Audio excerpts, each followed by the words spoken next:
tipos e funções. E também vou falar para vocês hoje sobre mais uma norma, que é a 14724 de 2011, que trata da apresentação dos trabalhos acadêmicos, né, como é a estrutura de um trabalho acadêmico. Vamos lá. A norma de 2011, né, ela sofreu aí uma alteração de 2005 para 2011, ela está um pouco mais completa, mas ela não está tão completa como a 6023, mas ela traz bastante coisas legais, né?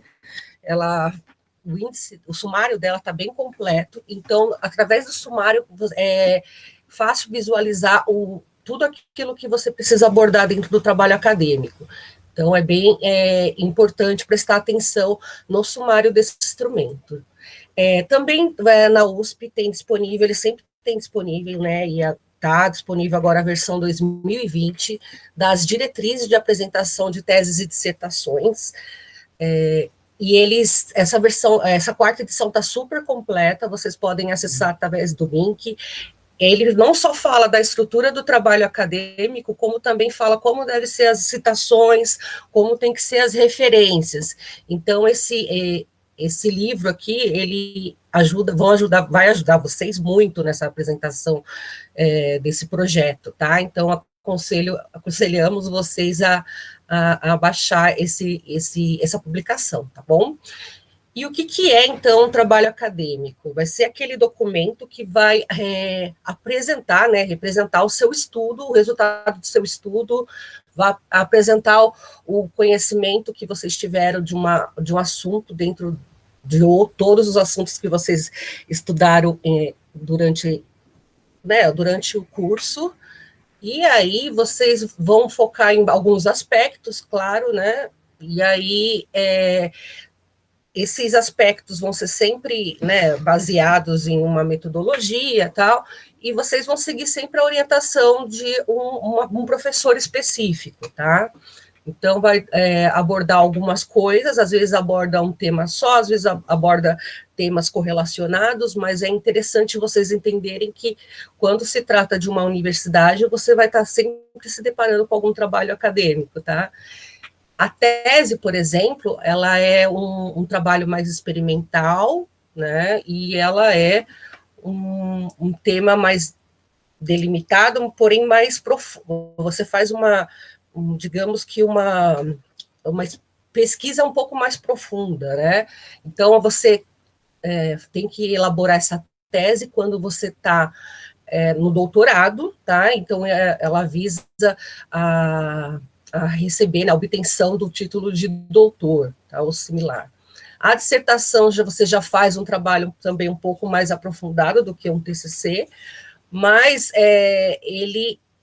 a dissertação ela tem como principal alvo as pessoas que estão desenvolvendo, fazendo, né, o curso de mestrado, né? No caso, eu vou ter que entregar uma dissertação no final do meu mestrado. Então, também tem a orientação do orientador e tem esse direcionamento de obtenção de títulos de mestre. A monografia... Oi? Posso só dar Claro. fazer um comentário? Volta um pouquinho, por favor, na tese.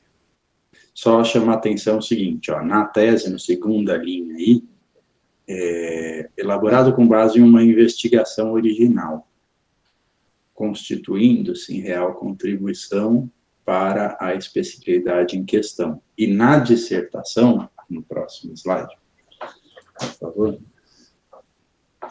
a gente já não está falando de uma contribuição original, né? Ó, evidenciar o conhecimento de literatura existente sobre o assunto e a capacidade de sistematização, né? Então, aqui a gente está falando aquilo que a gente vem conversando, né? Eu tenho um tema, uma pergunta de pesquisa, e vou buscar literatura existente. Então, vocês estão sendo treinados em achar literatura sobre uma temática, né? Literatura que seja pertinente, né? Então, o que vocês estão vendo? Que na dissertação a exigência é menor do que no doutorado, né? No doutorado eu preciso, além de definir um quadro teórico pertinente, sistematizando a literatura que trata sobre aquele assunto, e a literatura que seja pertinente, que eu cite os autores importantes, que eu ache literatura que cubra aquele assunto, atualizada, que é o que a gente ficou falando sobre o trabalho de busca, né? E no doutorado, além disso, eu preciso pôr um tijolo a mais, né? Eu preciso fazer uma pergunta que resulte, que para responder eu faço uma pesquisa com características que ninguém fez, né? Eu tenho que trazer uma informação nova, diferente, né? Então, é isso que a gente vai falar, entender um pouquinho nas 2 aulas seguintes, que é levantar a informação, analisar a informação para trazer uma novidade naquele assunto, né?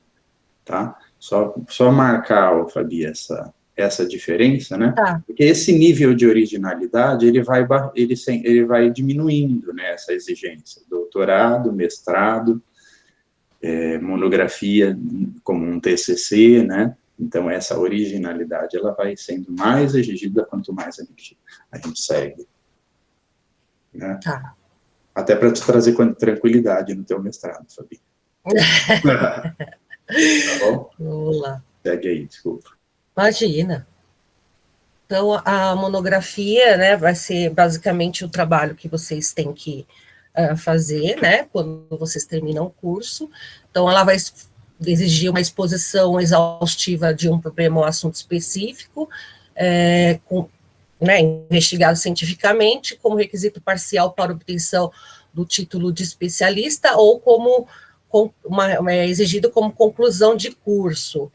Pode ser ou não defendido em público, isso vai depender da universidade, né? Item não seriado, ou seja, é um item completo, constituído de uma só parte, ou que se pretende completar em um número pré-estabelecidos em partes separadas. Isso fala a BNT. Tá? O que são, né, os trabalhos acadêmicos? Tem o TCC, que é o trabalho de conclusão de curso, tem o TGI, que é o trabalho de graduação interdisciplinar, somente quando o seu trabalho vai dialogar com outras disciplinas, né? E o trabalho de conclusão de curso de especialização ou aperfeiçoamento, outros, tá? Aí vai depender de como que curso você faz. Como se trata de uma universidade, vocês estão numa universidade, geralmente é exigido o primeiro item, que é o trabalho de conclusão de curso. Tá?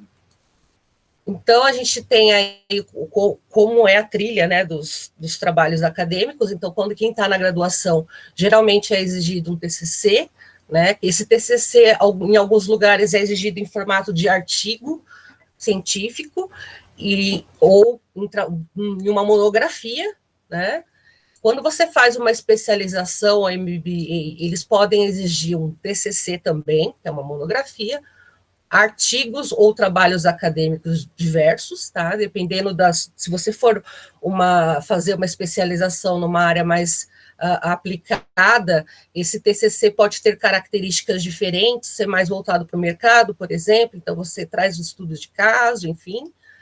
A dissertação, não que os outros também não possam ter, mas é que quando se trata de especialização, trata mais do mercado, tá? O mestrado, você tem que trazer uma dissertação, que já é um trabalho um pouco mais aprofundado, como o professor disse, e a tese, que é algo que você tem que, digamos que ter uma profundidade ao ponto que você tem que defender essa tese, né? Você tem que trazer algo original.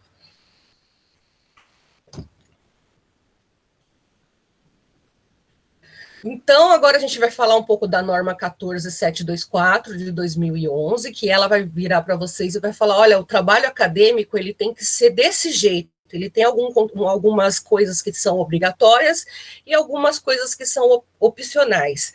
Tudo vai depender do quanto o seu trabalho vai se aprofundar no tema, o quanto ele vai trazer de coisas, tá? Então, a gente vai ver direitinho agora. A estrutura do trabalho acadêmico geralmente possui 3 elementos, né, principais, que são os elementos pré-textuais, ou seja, são todos aqueles elementos que vêm antes da parte do texto, tá? Que você vai escrever, o desenvolvimento do texto, e a gente vai ver daqui a pouco separadinho o que é cada um desses. Os elementos textuais, que vai falar, que é o todo o desenvolvimento do seu trabalho, né? E os elementos pós-textuais, que são aqueles que você tem que... Alguns elementos são obrigatórios, outros são opcionais, e você tem que incluir no seu trabalho se necessário. Desses 3 elementos, o único que é estritamente obrigatório são os elementos textuais, tá?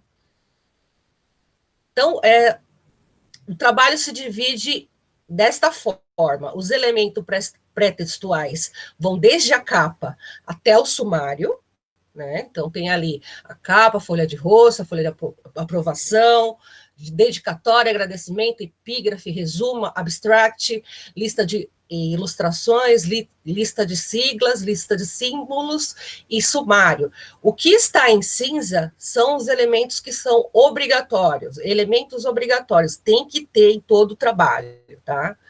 Os que estão em branco, você inclui se você achar necessário ou se o seu trabalho necessita que inclua, né? Então, por exemplo, você usa bastante siglas, né, no seu trabalho. Então, nada mais legal do que você incluir ali uma lista de siglas, que aí isso vai enriquecer o seu trabalho e vai ajudar as pessoas a lerem seu trabalho com maior fluidez. Então, temos os elementos textuais que tem a introdução do seu trabalho, todo o desenvolvimento, né, e a conclusão do seu trabalho, e os elementos pós-textuais, que inclusive as referências fazem parte, e a referência é o elemento obrigatório dos pós-textuais, tá? Os elementos pré-textuais fazem parte a capa, que é obrigatório, a lombada, que é opcional, a folha de rosto, que é obrigatório, a errata, que é opcional, a folha de aprovação, que é obrigatório, dedicatória, que é opcional, agradecimento também é opcional, e a epígrafe também é opcional.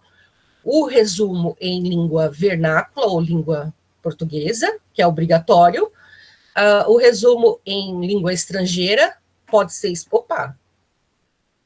pode ser espanhol, pode ser francês, mas você tem que indicar, né, que algum outro resumo em língua estrangeira, lista de ilustrações, que é opcional, lista de tabelas, que é opcional, lista de abreviaturas e siglas, que é opcional, lista de símbolos, que é opcional, e o sumário, que é bem obrigatório.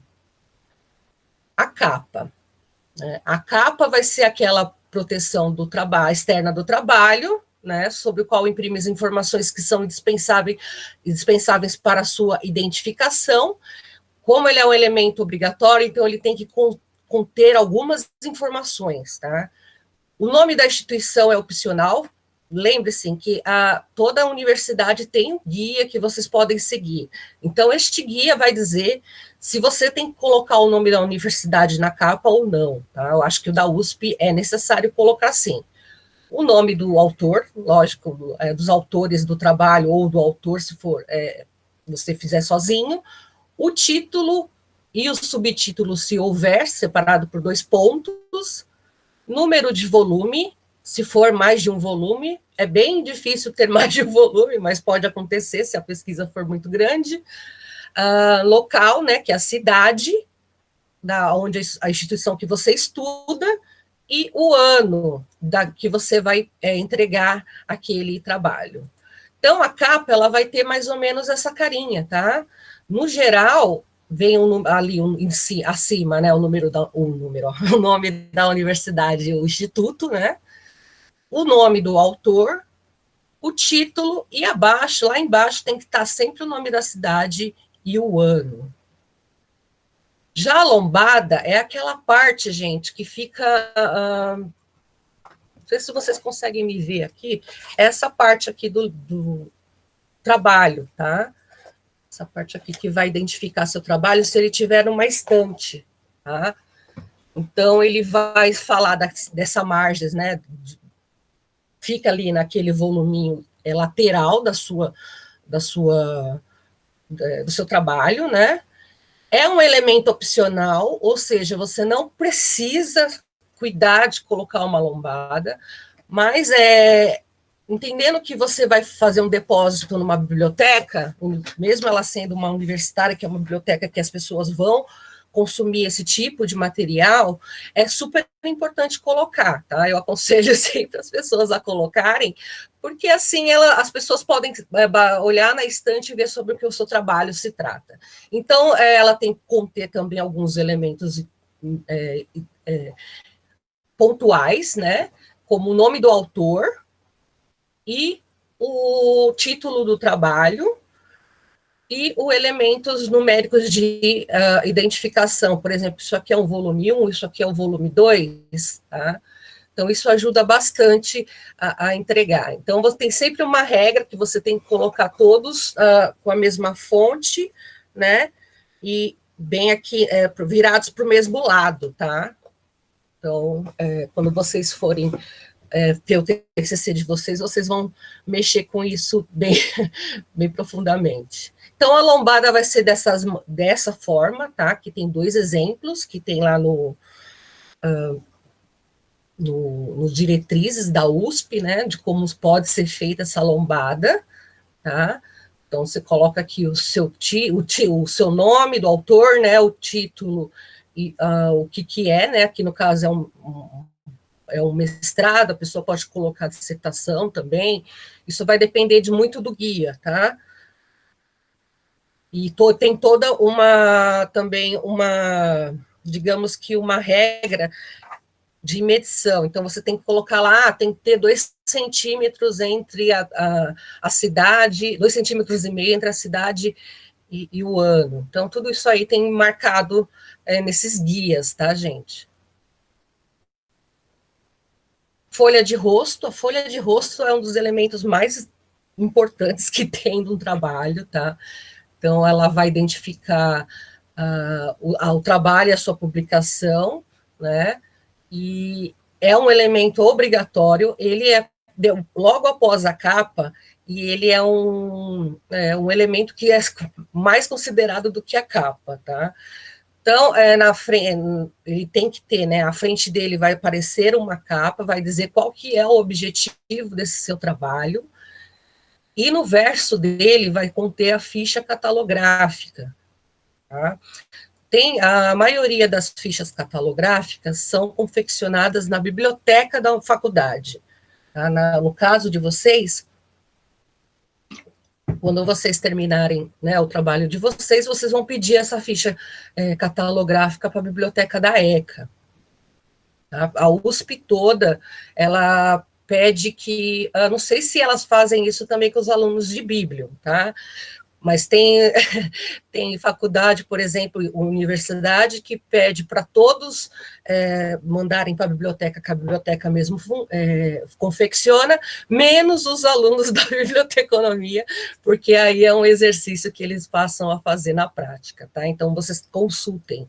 Eu acho que na USP, a ECA mesmo, que é a biblioteca da ECA, que tem que elaborar. Então, a folha de rosto, ela vai conter o nome do autor lá no topo, o título, novamente, do trabalho. A USP também exige colocar se essa é a versão original ou se é a versão corrigida, isso depois que você passar pela banca, né? E aí você fala, não, essa versão aqui é a versão original, não precisou ser corrigida em nenhum ponto, ou não, né? É a versão corrigida, então você tem que colocar isso agora na folha de rosto. Vai ter um pequeno texto que você vai colocar este trabalho, né? Trabalho apresentado como requisito da disciplina X, né? Ou requisito para a conclusão de curso X, né? Sob orientação de determinado professor, para a Universidade X, a Faculdade X, Campus X, se houver campus, e enfim, né, para o que vai ser aquele trabalho. É um trabalho para obtenção de título, né, de graduação, é um trabalho de título de especialista, o que é aquele trabalho? Qual é o orientador, né, ou se você teve co-orientador, você também pode colocar agora o co-orientador, a data e o ano, tá? E aí, nesse verso dessa folha de rosto, tem que ter, então, a ficha catalográfica. Primeiro, que também tem que ter uma autorização, né, de uso desse trabalho. Então, você vai falar, olha, eu autorizo a reprodução total do meu trabalho, né, desde que citado a fonte, ou não, né, eu autorizo a divulgação parcial desse trabalho, por meio, né, eletrônico. Você até está avisando a própria biblioteca o que você quer que como esse trabalho seja apresentado ou não. De repente, meu trabalho vai gerar alguma patente.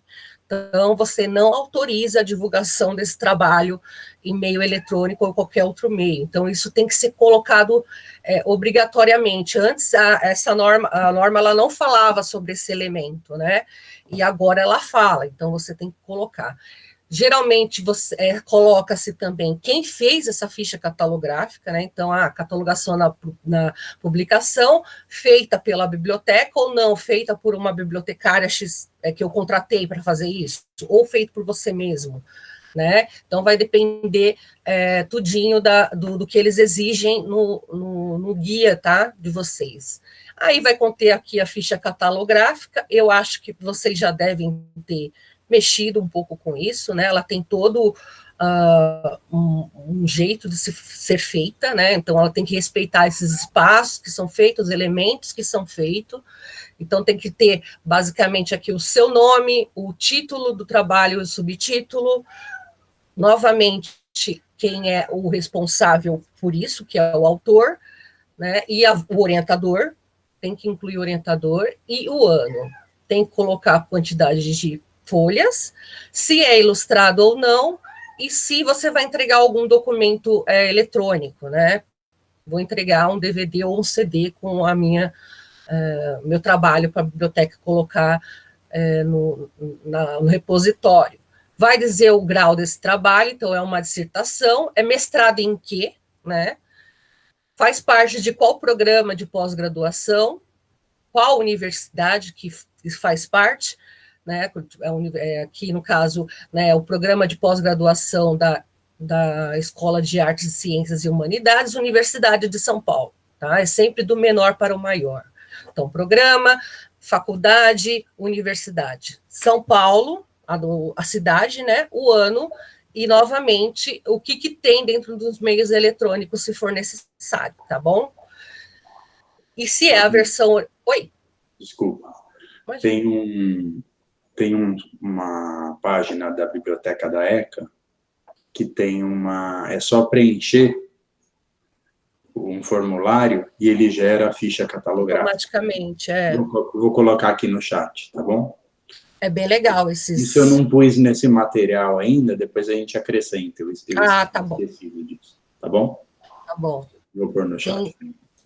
Hoje em dia tem bastante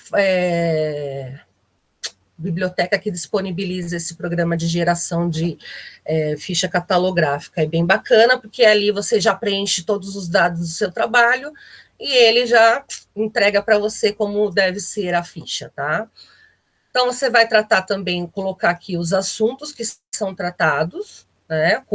Isso aqui vai servir, na verdade, como um índice remissivo, né? Então, esse trabalho trata de imigração dentro do Brasil, sobre imigração italiana no estado de São Paulo, sobre a imigração japonesa no estado de São Paulo, sobre a questão de identidade cultural, enfim, né? Você vai colocar como aquele trabalho deve ser tratado, né? Sobre que temas ele fala, em que local é esse tema tratado, né? Se for no São Paulo, é em São Paulo, se for no Rio de Janeiro, é no Rio de Janeiro, por exemplo, né? Vai falar o que trata dentro dessa questão e vai colocar outros pontos de acesso, tá? No caso aqui, o primeiro ponto de acesso é o orientador, é o autor. E aí, o segundo ponto de acesso vai ser o orientador do trabalho e depois o título desse trabalho, tá? Então, o que tem que constar, né, na folha de rosto, desculpa, o nome completo do autor, o título em letras maiúsculas, com exceção da primeira letra, nomes próprios ou científicos, né, que às vezes tem, por exemplo, bactérias que tem ou qualquer outro tipo de espécie que o primeiro nome é é maiúsculo e o outro nome é minúsculo, tá?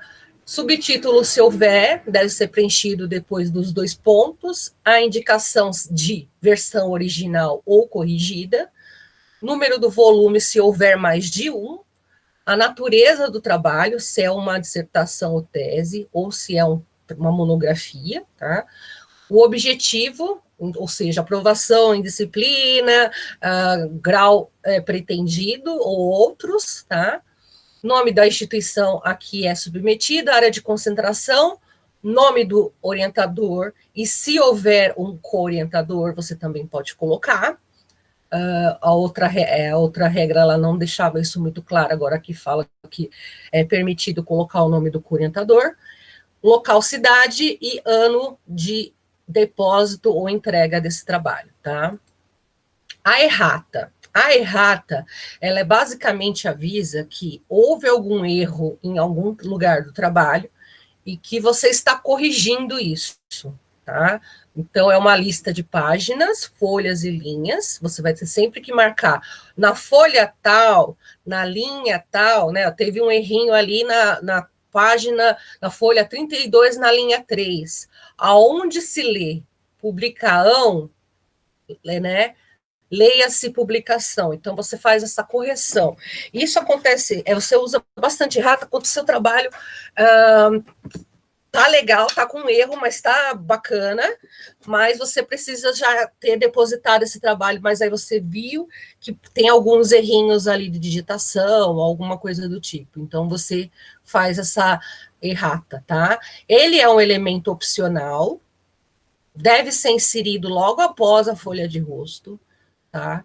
Você tem que colocar, vou até passar para a próxima para vocês verem como deve ser. A referência do trabalho, antes não era necessário colocar essa referência do trabalho, agora é obrigatório, né? Você coloca a referência desse seu trabalho para saber, porque geralmente a errata é uma folha que fica solta dentro do trabalho, então tem que saber qual que é esse trabalho, e coloca lá tudo que tiver de errata. Então, na folha 10, na linha 5, onde está escrito redaco, leia-se redação. Na folha 15, linha 1, onde se lê introdução, é introdução. Esse trabalho é bem importante para corrigir uns errinhos, tá, gente? Que às vezes escapam de última hora. Então, tem a folha de aprovação. A folha de aprovação é aquela que contém os elementos essenciais da aprovação do trabalho.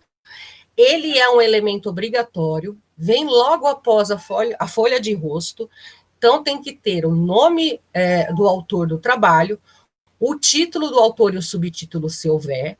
Qual que é o objetivo? É basicamente aquele texto que é colocado na folha de rosto, né? Então, ó, esse trabalho é apresentado para a obtenção do grau D, né, do programa tal, data de aprovação, nome, titulação, e local onde tem a titulação e assinatura dos componentes da banca examinadora e a instituição a qual pertence. Um pouco antes de vocês fazerem, ou entregarem, né, o TCC de vocês, ou o projeto de vocês, vocês vão saber quem que vai compor essa banca.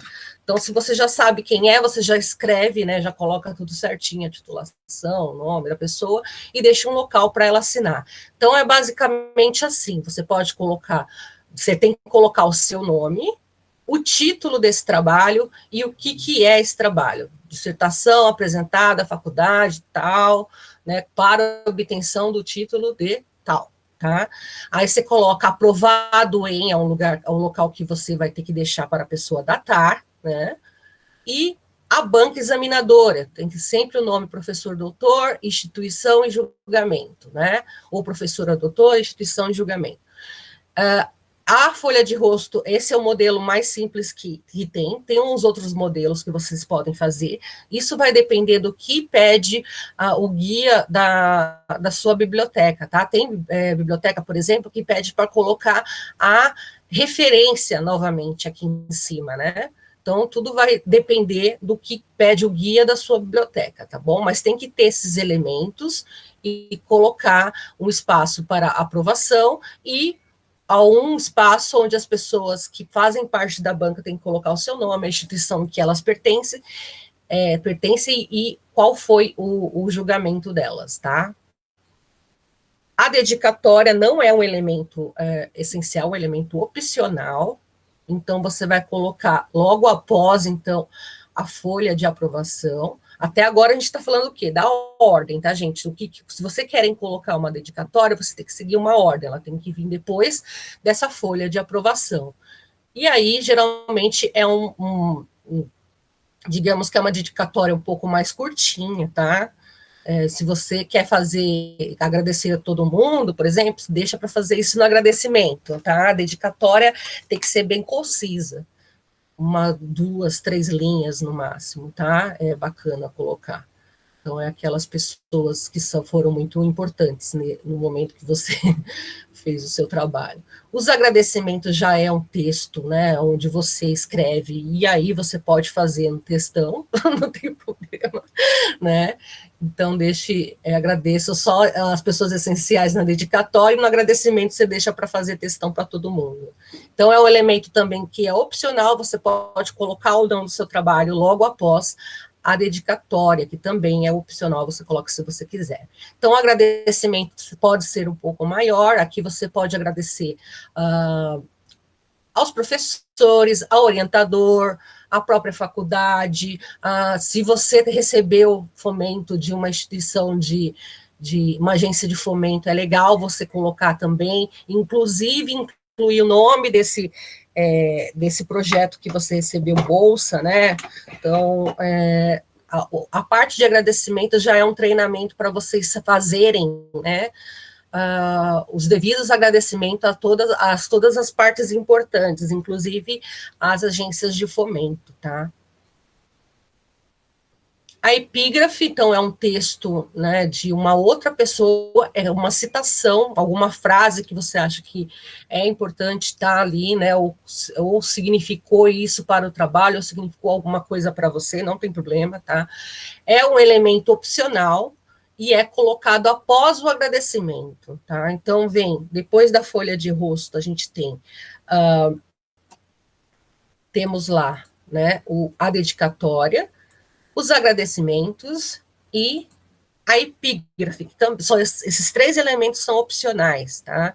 Então, só que a gente não pode esquecer que a epígrafe geralmente é uma citação direta, então ela tem que seguir todas as fontes, né? Tem que estar lá quem é o autor e constar também na lista de referências. Vamos ver, por exemplo, aqui, né? Você citou essa frase, o autor está ali, o ano que em que página aquilo foi tirado, e na lista de referência você coloca, então, né, qual é essa obra que você colocou de epígrafe. Tem gente que coloca, cada capítulo começa com uma epígrafe, por exemplo. Isso aí é permitido,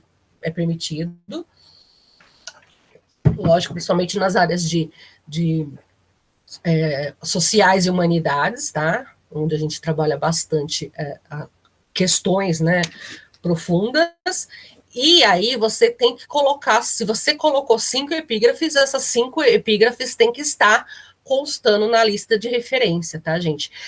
Eu tô avisando vocês, porque tem muita gente que esquece, coloca lá as frases bonitinhas, tal, mas aí não coloca os autores na lista de referência, tem que colocar, tá? O resumo em língua vernácula, você vai colocar o resumo lá em língua portuguesa, só que é o seguinte, ele tem todo uma formatação, tá? O resumo em língua portuguesa e em língua inglesa também, eles têm que ser, um elemento que é obrigatório, então ele tem que ter até 500 palavras, então tem que ser algo bem conciso, tá?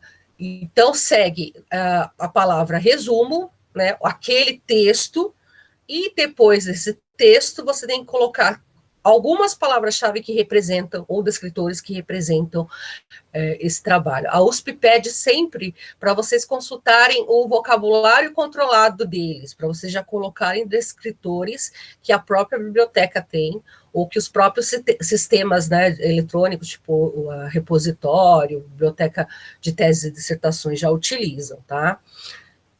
Como vai ser, então, né? Deve conter, né, no resumo.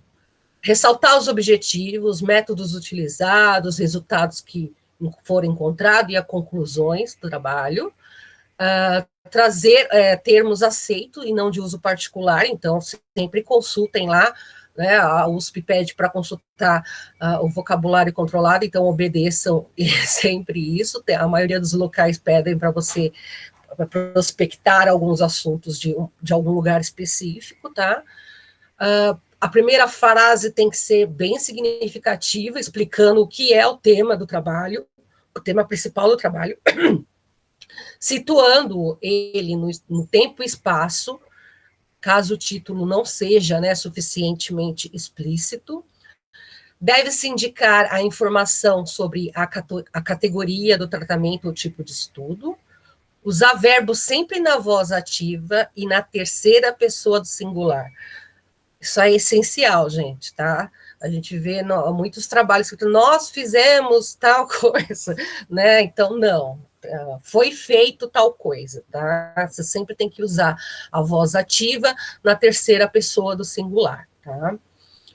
Não só o resumo, como aconselha se o trabalho inteiro seja feito dessa forma, tá?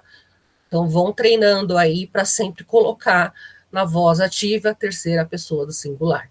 Mencionar nomes geográficos, município, estado, país, ou qualquer outro lugar que aquele trabalho foi feito, ou se trata, tá? De que local está falando. Então, o resumo é basicamente isso. A USP, por exemplo, hoje ela exige que você coloque o resumo, a palavra resumo, você inclua ali a referência do seu trabalho.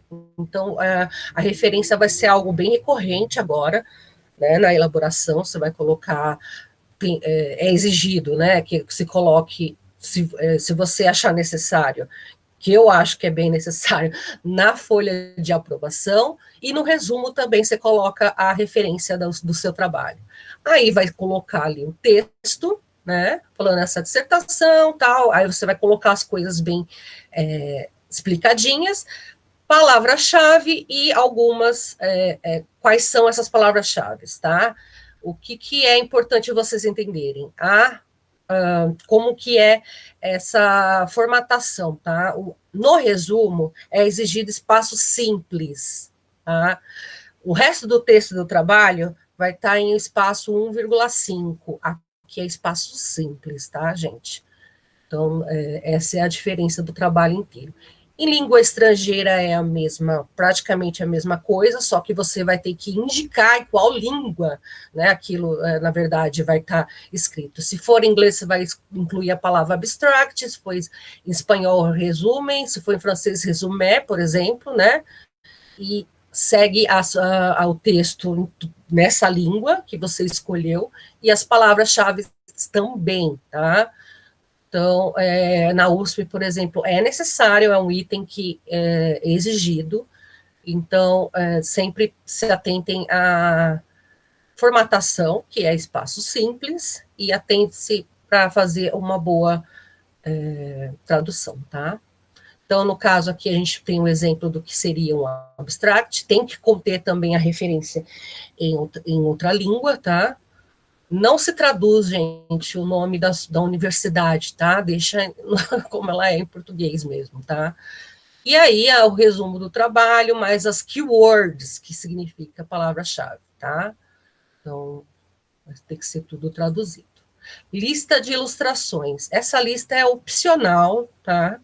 Então, assim, seu trabalho tem bastante ilustração, tem bastante imagens, né, fotos, figuras, algum tipo de elemento visual, é importante você incluir uma lista de ilustrações. Se você colocar, tipo, só tem umas 2 ilustrações no seu trabalho, não faz sentido você incluir uma lista de ilustrações. É mais quando o trabalho é bem ilustrado, porque aí você consegue, por ali, saber o que tem de figura dentro daquele documento, tá? Então, é um elemento opcional, deve ser elaborado de acordo com a ordem que é apresentada no texto, não é por ordem alfabética, é por ordem de apresentação. Então, ele vai ter uma carinha bem de sumário mesmo.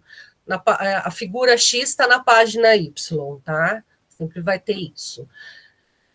Quando necessário, recomenda-se a elaboração de lista própria para cada tipo de ilustração. Por exemplo, seu trabalho, na ECA, a gente se depara muito com isso, porque é uma escola de comunicações e artes, então tem bastante desenho, esquema, fluxogramas, né, que são tipos de ilustrações diferentes, então você vai fazer uma lista só de figuras, uma lista só de fluxograma, uma lista só de fotografias, uma lista só de mapas, né, então vai depender muito da quantidade de ilustrações e da quantidade de diferentes ilustrações, tá?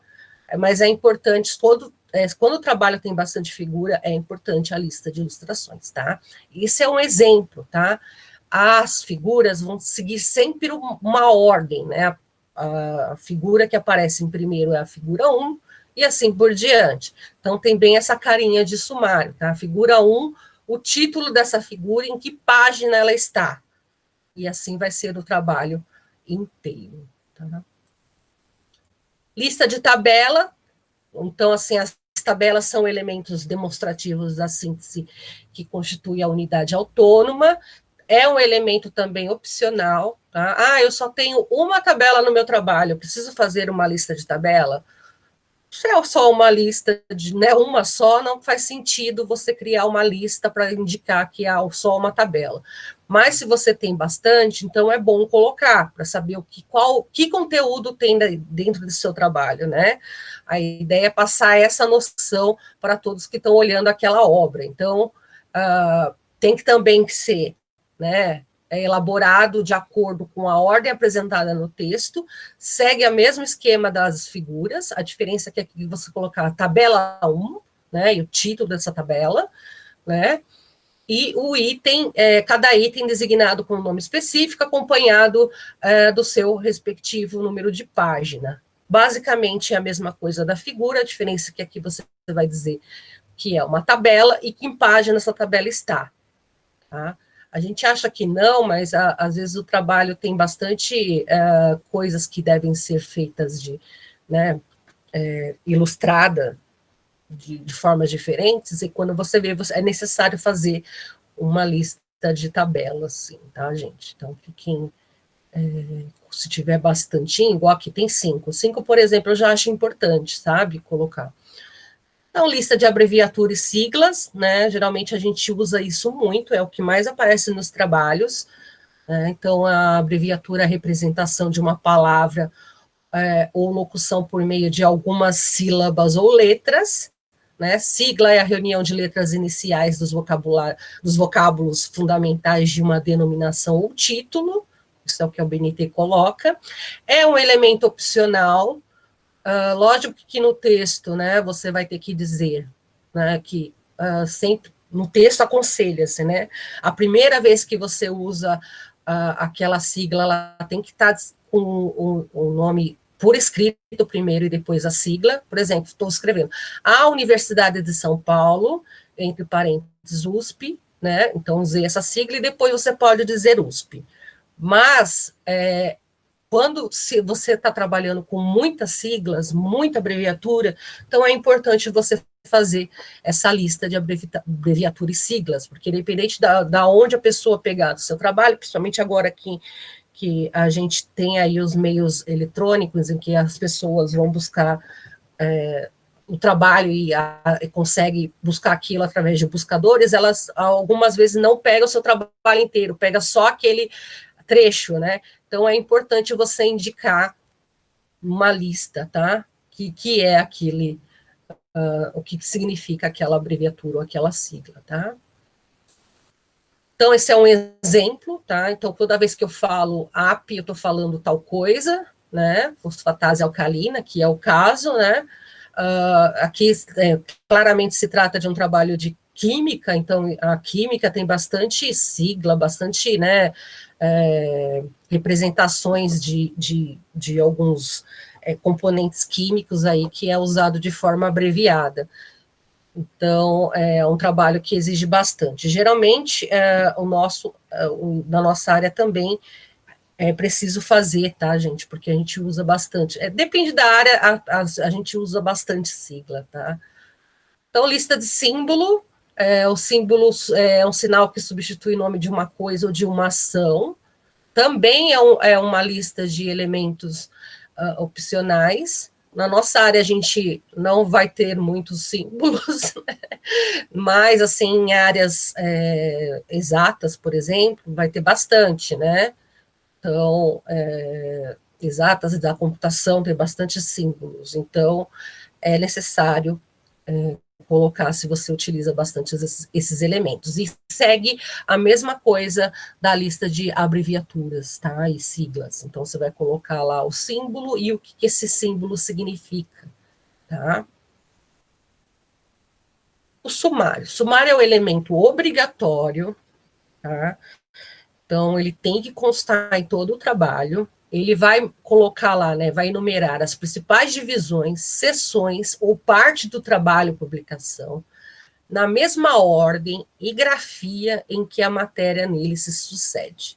É um elemento, como eu falei, obrigatório, cujas partes são acompanhadas dos respectivos números das páginas. Então, você vai colocar a introdução está na página X, né? O capítulo 1, que é do título tal, né, que vai ter algum título, está na página XPTO, e assim por diante, tá?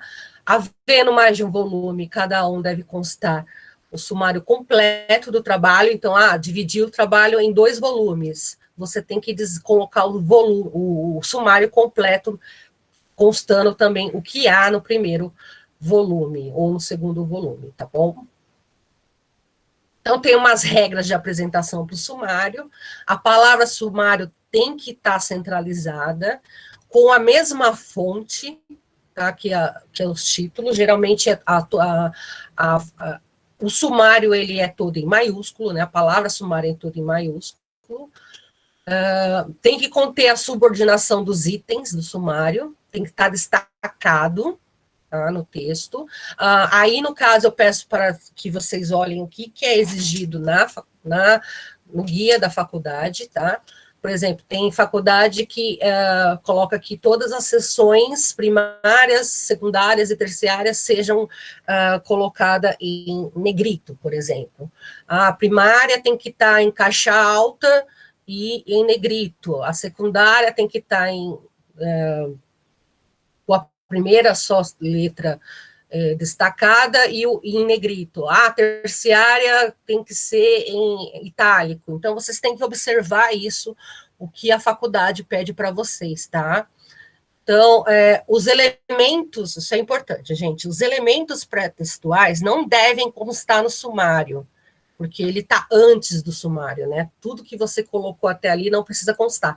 Mas o trabalho é enumerado desde a capa, tá? Então, você vai começar a contar desde a capa. Se você colocou seu sumário, seu trabalho, se a introdução do seu trabalho começa na página 15, aquela página tem que constar como 15 e não 1, tá? Basicamente isso.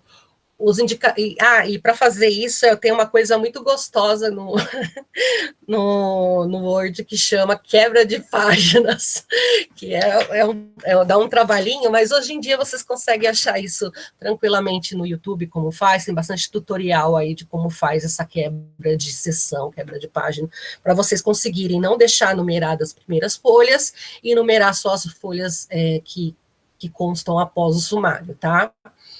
Os indicativos das seções que compõem o sumário, se houver, deve estar alinhado à esquerda, conforme a regra da ABNT 6024.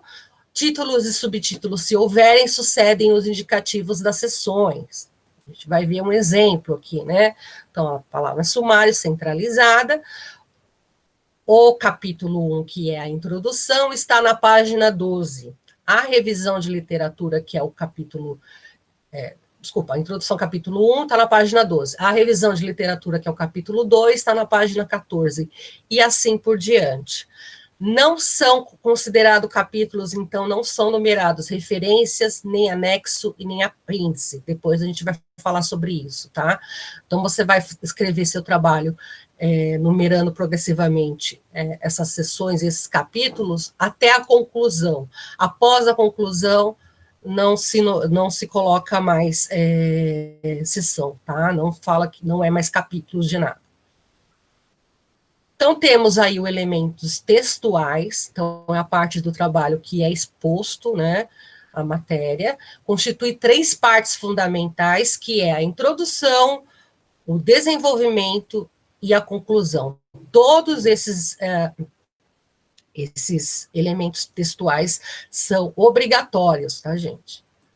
Então, a introdução é a parte inicial do texto, conta os elementos necessários para situar o tema do trabalho. Deve indicar de forma sucinta e clara os assuntos, o campo, o período abrangido, a natureza e a importância do problema. Tem que constar os objetivos, a finalidade do trabalho, justificando e esclarecendo o ponto de vista.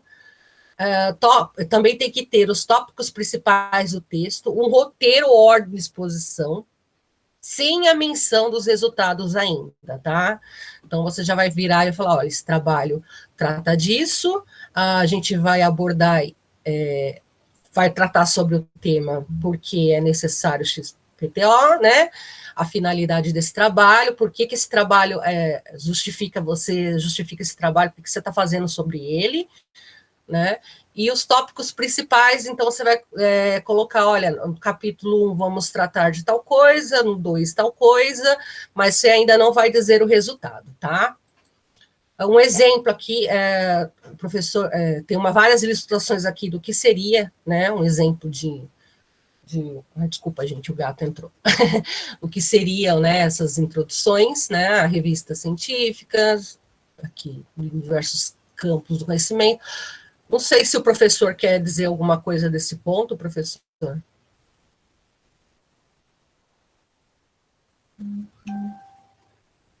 Não, eu prefiro falar quando eu estiver falando disso no projeto, tá? Tá bom. Aí eu não te corto também. Não, tranquilo. Porque, como eu vi que tem vários exemplos, né, eu falei, né, então tem que ser, aqui no caso, é um exemplo bem objetivo e retrata bem a finalidade do trabalho, né, exemplo de roteiro na introdução, então aqui fala, no capítulo 1 eu trato de tal coisa, no capítulo 2 é falado de tal coisa, né, lógico que não desse jeito que eu estou falando, mas você vai ter que escrever, né, na voz ativa, terceira pessoa do singular, tá? O desenvolvimento do trabalho é a parte principal do texto, então vai conter ali a exposição ordenada e essa palavra é muito difícil, pormenorizada do assunto, divide-se em seções e subseções, né? Outra coisa que é necessário você olhar é até que seção a universidade permite que esse trabalho seja dividido. O certo é vocês irem até a quinta sessão, no máximo, mas tem lugares que não tem limite de sessão, tá? Mas eu acho que mais do que 5 subdivisões fica um pouco mais denso, até para você enumerar as coisas, porque todo o trabalho tem que ter lá todas as sessões e capítulos têm que ser numerados, seguir uma ordem numérica, né? Daqui a pouco a gente vai ver um exemplo. Mas, mais do que a quinta sessão, eu acho que já fica complicado até para você se organizar dentro do trabalho, tá? Mas nada impede que você use outra se a universidade permitir, tá? Então, é a parte mais extensa, né? Então, desculpa, divide-se em seção e subseções que variam em função da abordagem do tema e do método, é a parte mais extensa e fundamenta logicamente o trabalho, expõe o assunto e demonstra as principais ideias, não obedece a um padrão único, sua estrutura depende da natureza do estudo, da lógica e do bom senso do autor, é um elemento essencial, e é o resultado de um levantamento de literatura, revisão da literatura ou literatura pertinente, tá? Análise dos resultados, seção que apresenta, então, os dados, considerando possibilidade de conjugar ou separar a interpretação e a discussão teórica, a ordenação própria e lógica dos resultados, com ou sem inclusão de tabelas, quadros, gráficos e figuras para maior clareza do texto, inclusão de dados obtidos pela observação, experimentação ou leitura dos textos que subsidiarão a conclusão. A discussão dos resultados vai a uma sessão importante que apresenta dados considerando, né, o que pode ser integrado à sessão de análise, parte da construção lógica sobre as relações entre causa e efeitos, esclarece exceções, contradições, modificações, teorias e princípios relativos ao trabalho, indica aplicações e limitações teóricas e práticas dos resultados obtidos, ressalta aspectos que confirmem ou modifiquem as teorias estabelecidas, apresentando novas perspectivas para a continuidade da pesquisa. Isso é bem legal, gente. Você fala, olha, durante o meu trabalho eu identifiquei algumas coisas que podem, né, contribuir, as pessoas podem se aprofundar depois, né? É bem bacana essas dicas de continuidade de pesquisa. A conclusão, obrigada. A conclusão é a parte final do trabalho, então, na qual se apresentam tudo aqui, as conclusões que correspondem se essas conclusões correspondem aos objetivos ou às hipóteses levantadas. É opcional, não, quer dizer, a conclusão, ela é um elemento obrigatório, tá? Mas aqui está falando, tem uma nota falando que é opcional apresentar os desdobramentos relativos à importância, síntese, projeção, repercussão, encaminhamentos e outros, né? De repente é um trabalho que vai ter aí digamos que alguma coisa, né? Vai trazer algum resultado a médio e longo prazo. Então é importante você colocar isso. Você vai ter uma recapitulação sintética dos resultados e da discussão, né?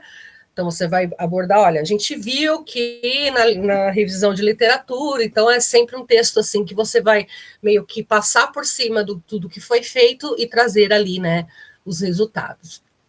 Deve ser breve e basear-se em dados comprovados relacionados ao objetivo do trabalho. Pode também ressaltar o alcance e a consequência das contribuições e com seu potencial mérito, e conter a indicação de problemas instigantes para novos estudos. É muito bacana colocar isso também, tá, gente? E os elementos pós-textuais, que são aquele que vem depois da conclusão, né? Tem lugar, você vai ver, tem locais faculdades que falam, não é conclusão que tem que colocar, mas uma consideração final. Ok, a consideração final também é uma espécie de conclusão, tá? Então, você vai colocar lá considerações finais ou conclusão, e após essa parte do elemento textual, você vai incluir, então, 5 partes, pode incluir, né, 5 partes dos pós-textuais. Quer falar alguma coisa, prof? Não, eu só estou... acho que é bom a gente fazer um intervalo. Nossa, tá longo, né? Deixa eu ver como eu falo. E esse pós, depois, quando eu falar de projeto, eu dou uma pincelada. Tá bom. A gente não precisa ir tanto no detalhe. Até porque, assim, fica como material de consulta essa parte de glossário, apêndice, anexo, índice, e referência a gente já tratou, né? Tá. Então, o material aí, ele está completo, apontando para o manual da USP, a fim de facilitar a consulta. Eu acho que a gente não precisa... Tá. Eu acho que, professor, só vou explicar para eles... Tranquilo. Só uma coisa que eu acho importante, que rola muita confusão quando as pessoas estão fazendo o trabalho, né, acadêmico, que é qual a diferença entre apêndice e anexo, né? Você percebe que as pessoas trocam muito. A diferença é, o apêndice, ele é tudo que é escrito por você, é algo que você acha que você contribuiu para aquele trabalho. Por exemplo, eu fiz uma entrevista, eu quero colocar aqui o questionário, né, que eu fiz. Então, esse apêndice, você construiu, né? Então, você vai ter que colocar. Todos os apêndices, eles não são numerados, porque tem gente que coloca apêndice 1, apêndice 2, não é. É apêndice A, apêndice B, tá? Quando houver mais de um. O anexo, né? E se tiver os dois, por exemplo, tem o apêndice e tem o anexo. Primeiro você coloca o apêndice, depois você coloca o anexo, tá? Sempre nessa ordem. Os anexos são aqueles, são coisas que vocês chegou a usar no seu trabalho, mas citou no seu trabalho e tal, mas você precisa que esse texto esteja no seu trabalho para a pessoa consultar ali na hora, ou vai contribuir, ou vai ajudar a fundamentar alguma coisa. Então, o anexo também não é numerado, tá, gente? É anexo A, anexo B, anexo C e assim por diante, tá? Então, geralmente, por exemplo, você citou uma lei no seu trabalho, né? E você acha que é relevante incluir esta lei no seu trabalho, essa lei, por exemplo, vai entrar como anexo, tá?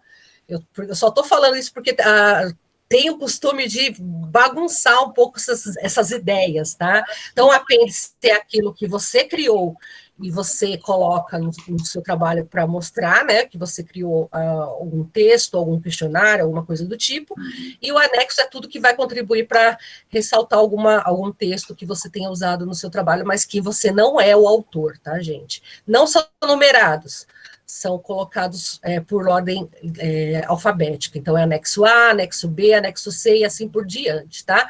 Sempre escrito em caixa alta, o anexo ou o apêndice, tá? E o título entra normal, tá? Só esses dois termos que tem que ficar. Acho que é isso, professor. Acho que o resto... Isso, perfeito. Tá. Então, vamos fazer um intervalo e a gente retorna às 10. Tá bom, pessoal?